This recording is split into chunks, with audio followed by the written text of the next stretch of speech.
அனைவருக்கும் வணக்கம். நான் தான் ஜான்சி ராணி. இந்த வீரமங்கை ஜான்சி ராணியின் வீர வணக்கம்.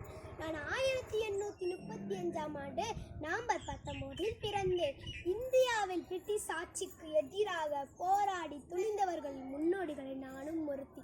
மராட்டிய வீரமரதில் பிறந்த நான் சிறு வயதிலேயே வாள்வீச்சு, குதிரையேற்றம், துப்பாக்கி சுடுதல் போன்ற வீரக்கலைகளை பயின்றேன். நமது ராஜ்யம், நமது பிறப்புரிமை, நமது தொட்டியில் பூமி, நமது தாய்நாட்டை காப்பது நமது கடமை. ஒரு பொழுதும் வெள்ளையனுக்கு அடிபடிய மாட்டேன். ஒரு மிதி மண்ணை கூட வெள்ளையினால் தொட இயலாது. வெள்ளையனின் உயிர்களை கொள்வேன். இது என் தாய்நாட்டின் மீது ஆணை. விழும்பரை போரிடுவேன், விழும்போது விதையாய் விழுவேன், பின்பு மீண்டும் எழுவேன். இது சத்தியம். 8 திக்கும் முரசு கொட்டி சொல்வேன், வீரத்தின் வேகம் உங்கள் ஜான்சி ராணியடா. இம்மண்ணிற்காக தம்மின் உயிரை இழந்து பெற்று தந்த சுதந்திரத்தை பேடி காப்போம். மேலும் இந்தியா வளர்ச்சிக்காக பாடுபடுவோம். வீரர்களே, புறப்படுங்கள். வெற்றியோடு மீள்வோம், வெற்றியோடு வீழ்வோம். வெற்றி நமது. ஜெய் ஹிந்த். நன்றி.